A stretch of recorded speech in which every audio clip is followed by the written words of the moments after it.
నమస్తే సార్. నమస్తే అండి. సార్ స్పోకెన్ ఇంగ్లీష్ ఏదైతే మీ బుక్ ఉందో అసలు చాలా మందికి హెల్ప్ అవుతుంది. ఫస్ట్ ఆఫ్ ఆల్ ఎపిసోడ్ చేసే ముందు నాకు అది చెప్పాలనిపించింది.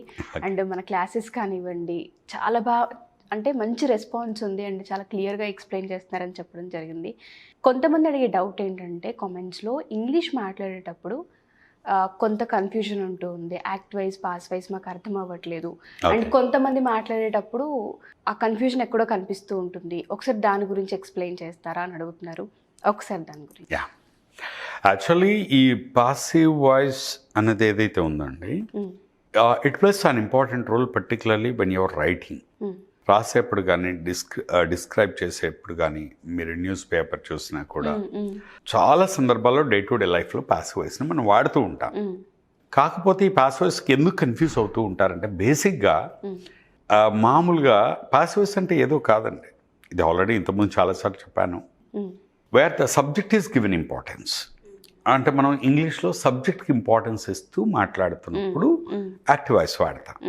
ఎప్పుడైతే ఆబ్జెక్ట్కి ఇంపార్టెన్స్ ఇస్తూ మాట్లాడతామో అప్పుడు పాసివ్ వాయిస్ వాడుతూ ఉంటాం. అంటే సబ్జెక్ట్ అంటే the doer of the action, పని చేసేవాడు. ఆబ్జెక్ట్ అంటే ఆ యాక్షన్ని రిసీవ్ చేసుకునే వాళ్ళు లేదా ఇన్ఫ్లుయెన్స్ అయిన వాళ్ళు ఎవరైనా కావచ్చు. ఫర్ ఎగ్జాంపుల్ మామూలుగా మనం ఈజీ ఎగ్జాంపుల్ స్కూల్ డేస్లో కానీ ఎక్కడైనా ఎగ్జాంపుల్ చెప్తూ ఉంటారు. రామ కిల్డ్ రావణ అంటారు. Rama killed Ravana. Rama is a subject, doer. Ravana is the object, receiver. మధ్యలో జరిగింది కిల్డ్, ద యాక్షన్. సో ఇప్పుడు ఇది కామన్గా మనం డే టు డే లైఫ్లో యాక్టివ్ వాయిస్ జనరల్గా మాట్లాడుతూ ఉంటాం. ఎప్పుడైతే సబ్జెక్ట్ కాకుండా ఆబ్జెక్ట్కి ఇంపార్టెన్స్ ఇచ్చి మాట్లాడాలనుకుంటామో అప్పుడు పాసివ్ వాయిస్ వాడుతూ ఉంటాం. This one thing. అయితే ఎందుకు కన్ఫ్యూజ్ అవుతూ ఉంటారంటే ఒక సెంటెన్స్ని యాక్టివ్ వాయిస్లో నుండి పాసివ్ వాయిస్లోకి మార్చేప్పుడు కొన్ని జాగ్రత్తలు తీసుకుంటే ఒక 5 రూల్స్ ఉంటాయి. 5 రూల్స్ గుర్తుపెట్టుకుంటే అసలు ఈజీ అయిపోతుంది. What are the 5 rules? జనరల్గా ఇప్పుడు నేను చెప్పిన సెంటెన్స్ కాకుండా ఇంకోటి తీసుకుందాం. I learnt English. నేను ఇంగ్లీష్ నేర్చుకున్నాను. I learnt English. దీన్నే ఐ డిడ్ లెర్న్ ఇంగ్లీష్ అని కూడా అనొచ్చు పాస్ట్ టెన్స్లో. దీన్ని పాస్ట్ టెన్స్లోకి మార్చాలంటే ఫస్ట్ 5 రూల్స్ ఉంటాయి. The first rule is the object of the active statement should be changed into the subject of the passive statement. అంటే ఈ సెంటెన్స్లో ఆబ్జెక్ట్ ఏదైతే ఉందో దాన్ని సబ్జెక్ట్గా మార్చాలి. ఇప్పుడు ఐ లర్న్ట్ ఇంగ్లీష్ అన్నప్పుడు ఇంగ్లీష్ అనేది ఆబ్జెక్ట్. మన పాసివ్స్లోకి వచ్చేసరికి ఇప్పుడు ఇంగ్లీష్ ఫస్ట్ వస్తుంది, ఆబ్జెక్ట్ సబ్జెక్ట్ అయిపోతూ ఉంటుంది. ఇప్పుడు ఫస్ట్ రూల్ ఆబ్జెక్ట్ సబ్జెక్ట్గా మార్చాలి, ఇంగ్లీష్. సెకండ్ రూల్ దగ్గర మ్యాక్సిమం తప్పులు చేస్తారు. The second rule is according to the tense an appropriate helping verb should be used. ఇక్కడ కన్ఫ్యూజన్ అంతా వస్తుంది జనాలకి. టెన్స్ని బట్టి పాసివ్ వాయిస్లో హెల్పింగ్ వర్బ్ వాడుకోవాలి, బీ ఫామ్. కాకపోతే మనకు జనరల్గా యాక్టివ్ వాయిస్లో టెన్స్లో హెల్పింగ్ వర్బ్స్ వేరుంటే పాసివ్ వాయిస్లో వేరుంటాయి. అందుకు కన్ఫ్యూజ్ అవుతూ ఉంటారు. ఇప్పుడు పాస్ట్ టెన్స్ అనగానే మనకి యాక్టివ్ వాయిస్లో హెల్పింగ్ వర్బ్ డిడ్ వస్తుంది, కానీ పాసివ్ వాయిస్కి వచ్చేసరికి వాజ్ వర్ వస్తాయి. ఈ వజువర్ని మనం యాక్టివ్ వాయిస్లో తీసుకున్నాం అనుకోండి, పాస్ట్ కంటిన్యూస్ టెన్స్లో వస్తాయి. కానీ పాసివ్ వాయిస్కి వచ్చేసరికి ఇవి పాస్ట్ కంటిన్యూస్ టెన్స్ కాదు, పాస్ట్ టెన్స్లో వస్తాయి. అంటే ముందుగా ఇక్కడ యాక్టివ్ వాయిస్లో హెల్పింగ్ వర్బ్స్ ఏంటి, పాసివ్ వాయిస్లో హెల్పింగ్ వర్బ్స్ ఏంటి నేర్చుకోవాలి. ప్రజెంట్ టెన్స్ తీసుకుంటే డూ డస్ యాక్టివ్ వాయిస్లో హెల్పింగ్ వర్బ్, పాసివ్ వాయిస్కి వచ్చేసరికి యామ్ ఈజ్ ఆర్ అవుతాయి. పాస్ట్ టెన్స్ తీసుకుంటే డిడ్ అనేది హెల్పింగ్ వర్బ్, పాసివ్ వాయిస్కి వచ్చేసరికి వాజ్ వర్ అవుతాయి. మనకు సెకండ్ రూల్ ఏం చెప్తుంది? According to the tense an appropriate helping verb should be used. అంటే ఇప్పుడు ఐ లర్న్ట్ ఇంగ్లీష్ అనేది పాస్ట్ టెన్స్ కాబట్టి, పాసివ్ వాయిస్లో వజ్ వర్ కాబట్టి, ఇప్పుడు ఇంగ్లీష్ అనే దానికి వజా వరా ఏది తీసుకోవాలి? ఇంగ్లీష్ థర్డ్ పర్సన్ సింగులర్లో వస్తుంది కాబట్టి వజ్ తీసుకోవాలి. English was. I learnt English, English was second rule అయిపోయింది. ఇంకా థర్డ్ రూల్ ఏముండదండి, dead is one. Irrespective of the tense, అది ప్రజెంట్ టెన్స్ కానీ పాస్ట్ టెన్స్ కానీ కంటిన్యూస్ టెన్స్ కానీ పర్ఫెక్ట్ టెన్స్ కానీ, irrespective of the tense the verb should be there in the past participle form. I mean the 5th form of a verb. కొందరు 3rd form అంటూ ఉంటారు, the 5th form of a verb. అంటే ప్రతి వర్బ్కి 5 forms ఉంటాయి. Base form for he she it, ING form and past tense form, past participle form. The last form of the verb which is there, it's called the past participle form. In every passive statement, అంటే passive voice అనగానే అది ఏ tense అయినా అవనివ్వండి, verb మాత్రం past participle form వస్తుంది.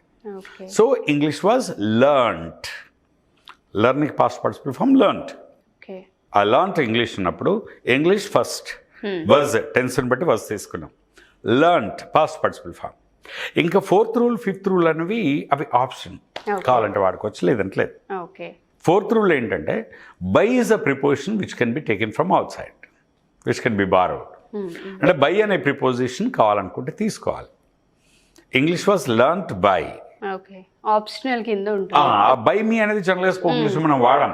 English was learned, the work was completed and it was done. ఇంతతో close చేస్తాం. చెప్పాల్సి వచ్చినప్పుడు సబ్జెక్ట్ని కూడా మెన్షన్ చేయాలనుకున్నప్పుడు అప్పుడు 4th రూల్ కింద బైని తీసుకోవాలి. ఆ తర్వాత యాక్టివ్ స్టేట్మెంట్ ఏంటి? I learned English. సబ్జెక్ట్ అయ్యి కదా, ఆబ్జెక్ట్ని సబ్జెక్ట్గా మార్చినప్పుడు సబ్జెక్ట్ని ఆబ్జెక్ట్గా మార్చాలి. So English was learned by, I అనేది ఏమవుతుంది? మీ అవుతుంది. English was learned by me. English నా చేత నేర్చుకోబడింది. అయితే ఇక్కడ నా చేత నేర్చుకోబడింది అంటేనే ఇంగ్లీష్ వాజ్ లర్న్డ్ బై మీ. కానీ అలా కాకుండా ఇంగ్లీష్ నేర్చుకున్నారు, ఇంగ్లీష్ నేర్చుకోవడం అయిపోయింది, ఇలా క్యాజువల్గా మాట్లాడినప్పుడు English was already learned, English was learned అంట. Just I started the work, I started the work, the work was started, the work was started. By me is option. She completed the task. She completed the task. The task was completed by her. ఇలా ఏదైనా పని చేయబడింది అని చెప్తున్నప్పుడు మనం past టెన్స్లో తీసుకున్నప్పుడు 5 rules ఉంటాయి. ఇంకో ఎగ్జాంపుల్ చెప్తాను. I learnt 3 languages. I learnt 3 languages. నేను 3 భాషలు నేర్చుకున్నాను. అప్పుడు 3 languages were, వజ్ కాకుండా ఇక్కడ ఏం వాడుతున్నాం? 3 languages కాబట్టి వర్. 3 languages were learned. Right? I saw many movies. I saw many movies. Many movies were. Many movies were seen. So this is a way. Was were మెయిన్గా ఆ టెన్స్ ఏంటి, helping verb ఏం వాడాలి అనేది ఒక్కటి నేర్చుకోగలిగితే అసలు పాసివ్ వాయిస్లోకి ట్రాన్స్లేట్ చేసిన problem ఉండదు. బేసిక్గా 5 రూల్స్ అండి, మళ్ళీ చెప్తాను. ఫస్ట్ యాక్టివ్ వాయిస్ నుండి పాసివ్ వాయిస్ మార్చడానికి 5 రూల్స్. ఆబ్జెక్ట్ని సబ్జెక్ట్గా మార్చాలి, టెన్స్ని బట్టి అప్రోప్రియేట్ హెల్పింగ్ వర్బ్ తీసుకోవాలి, అది ఏ టెన్స్ అయినా సరే వర్బ్ పాస్ట్ పార్టిసిపల్ ఫామ్లో వాడాలి, అండ్ బై అనే ప్రిపోజిషన్ బయట నుండి తీసుకుంటాం, అండ్ సబ్జెక్ట్ని ఆబ్జెక్ట్గా మార్చాలి. సో సరిపోతుంది. So I explained the lesson, the lesson was explained by me. So this way ఈ 5 రూల్స్ గుర్తుపెట్టుకుంటే ట్రాన్స్లేట్ చేస్తున్నప్పుడు యాక్టివ్ వాయిస్ నుండి పాసివ్ వాయిస్లోకి మనం మారుస్తున్నప్పుడు ఇబ్బంది ఉండదు. Most of the times 8th, 9th, 10th పిల్లలు స్కూల్కి వెళ్ళే వాళ్ళకి ఈ సెంటెన్సెస్ మార్చడం వస్తూ ఉంటాయి, చాలా కష్టంగా ఉంటుంది. అండ్ ఇంకోటి ఏంటంటే ఎలా ఎక్స్ప్లెయిన్ చేయించుకోవాలో తెలియదు, ఎక్కడ యూస్ చేయాలో తెలియదు ఆ టెన్స్ అనేది. దీన్ని అందుకే ముందుగా యాక్టివ్ వాయిస్లో టెన్సెస్ తెలిసి ఉండాలి. ఆ టెన్స్లో వచ్చే హెల్పింగ్ వర్బ్స్ ఏంటి, అదే టెన్స్లో పాసివ్ వాయిస్లో వచ్చే హెల్పింగ్ వర్బ్స్ ఏంటి, ఇవి గుర్తుపెట్టుకుంటే ఈజీ అయిపోతుంది. Thank you sir, thank you so much.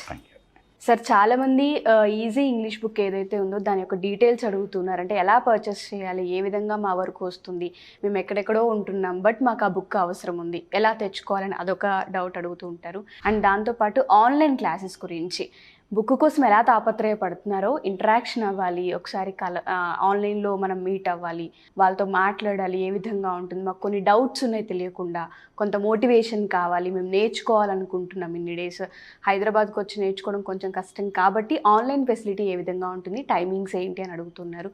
Offline గురించి అడిగే వాళ్ళు కూడా ఉంటారు. ఒకసారి మన క్లాసెస్ డీటెయిల్స్ అండ్ బుక్ యొక్క డీటెయిల్స్. ఇంగ్లీష్ నేర్చుకోవాలంటే ఫస్ట్ థింగ్ అండి, రోజు వాళ్ళు ఇంటి దగ్గర ఉంటూ సెల్ఫ్గా నేర్చుకోవాలనుకునే వాళ్ళకి మన ఈజీ ఇంగ్లీష్ బుక్ తీసుకొని దాంతో నేర్చుకోవచ్చు. అది సిస్టమేటిక్గా 5 parts కింద step by step method self learning కోసం డిజైన్ చేసిన బుక్. ఒకటి బుక్ కొనుక్కోవచ్చు, మనకు స్క్రీన్ మీద కనబడుతున్న నెంబర్కి ఫోన్ చేస్తే మనం బుక్ పంపిస్తాం. ఇది ఫస్ట్ ఆప్షన్. సెకండ్ ఆప్షన్ ఏంటంటే మొబైల్ యాప్, మేధా లెర్నింగ్ యాప్ని డౌన్లోడ్ చేసుకొని అందులో మొత్తం మన మేధా స్పోకెన్ ఇంగ్లీష్ కోర్స్ నా రికార్డెడ్ వీడియోస్ ఉంటాయి, దాని ద్వారా నేర్చుకోవచ్చు. లేదా ఇంకా సీరియస్ నేను దీన్ని కమిటెడ్గా చేస్తాను అంటే ఆన్లైన్ కోర్స్ జాయిన్ అవ్వచ్చు. అప్పుడు ఆన్లైన్ కోర్స్ జాయిన్ అవుతే వాళ్ళకు ఈజీ ఇంగ్లీష్ బుక్ ఇస్తాం, మేధా లెర్నింగ్ యాప్ ద్వారా వీడియోస్ ఇస్తాం, దాంతోపాటు డైలీ ఫ్యాకల్టీతో interaction, doubt clarification, practice methods అన్నీ నేర్పిస్తారు. ఇంకా మాకు ఎక్కువ టైం ఉందంటే డైరెక్ట్గా మన మేధా లాంగ్వేజ్ థియేటర్స్ ఉన్నాయి, హైదరాబాద్లో ఉన్నాయి, వరంగల్లో ఉంది. వాళ్ళు డైరెక్ట్ వచ్చి ఇన్స్టిట్యూట్లో కూడా జాయిన్ అవ్వచ్చు. ఇన్ని ఆప్షన్స్ ఉన్నాయండి. వాళ్ళ డీటెయిల్స్ కావాలంటే మనకు ఆ నెంబర్కి కాల్ చేస్తే అన్ని ప్రొవైడ్ చేస్తాం. Thank you sir, thank you so much. Thank you.